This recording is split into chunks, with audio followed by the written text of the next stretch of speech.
Hello my bunnies, welcome back. So today I'm going to show you how to make an avalanche cake. So these have been quite trendy over Instagram lately, so I thought I'd show you how to make one.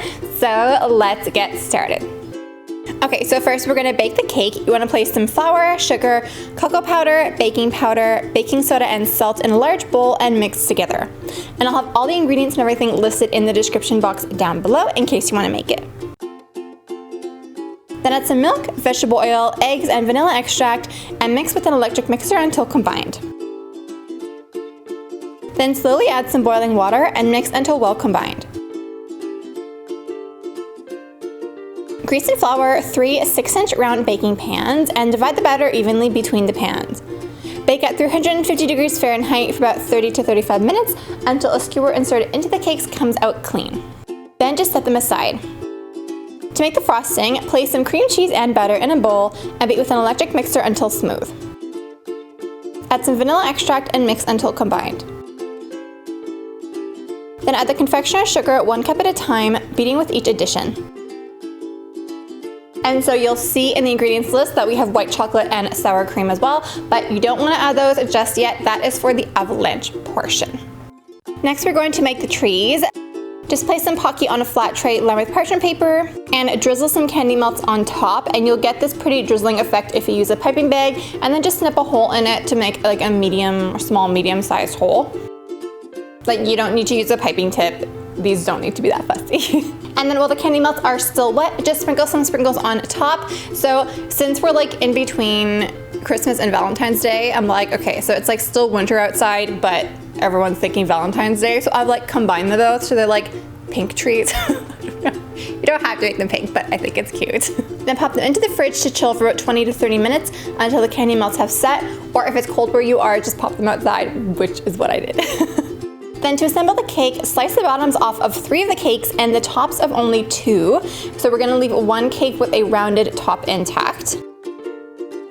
Place 1 cup of that frosting in a bowl and then add some diced strawberries and some crushed Oreos and fold to combine. The combination of fresh strawberries with cream cheese frosting is one of the most delicious things I think that exists on the planet. So that's why I'm doing that. It like really, like the tartness of the strawberries really cuts through the sweetness of the frosting, and it's just delicious. And then I mean, like, Oreos are never a bad thing, so that's why we're adding those, but again, it's totally optional. You can just use like plain frosting if you like.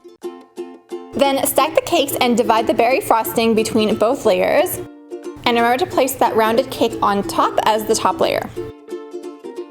Then coat the entire cake in a very thin layer of plain frosting. So we're basically making like a naked cake because we're gonna have like enough frosting pouring down on top later. We don't need to add more on the sides, plus it'll have like more of a visual effect that way. So you just wanna use like the bare minimum just to like evenly coat the cake.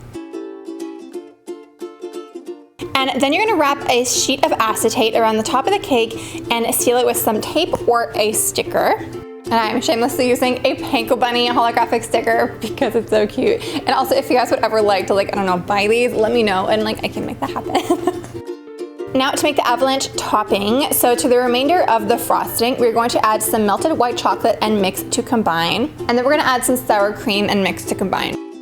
So I used milk instead because I thought it would work and it didn't, and it split the frosting, but I filmed that part.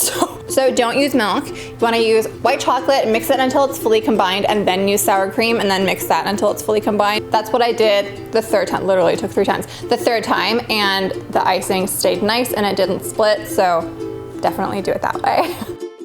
Then gently spoon the frosting onto the top of the cake and smooth the surface. And then I dusted some icing sugar on top as well as some sprinkles just to make it look cute. And then after that, we stick the trees in. So I figured it would just be easier this way than to try to like pour the icing around the trees. That would be like such a nightmare. So that's why we're doing it now. And when you're sticking the trees in, you do want to make sure that they stick all the way through the icing into the cake since the icing is quite thick.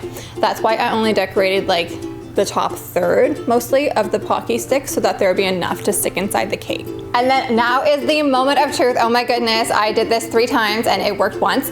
So yes, it was frustrating. But gently remove the acetate and watch your little avalanche happen. I was debating on like calling this a snowdrift cake because I think that's like less cute, like more cute and less like stressful. Like we don't need any more like natural disasters happening, like even in our kitchen right now. But Avalanche Cake seems to be what everyone's calling it, so like for search reasons, that's what I'm calling it. But I think Snowdrift is much cuter, especially because like this looks like a little mountain.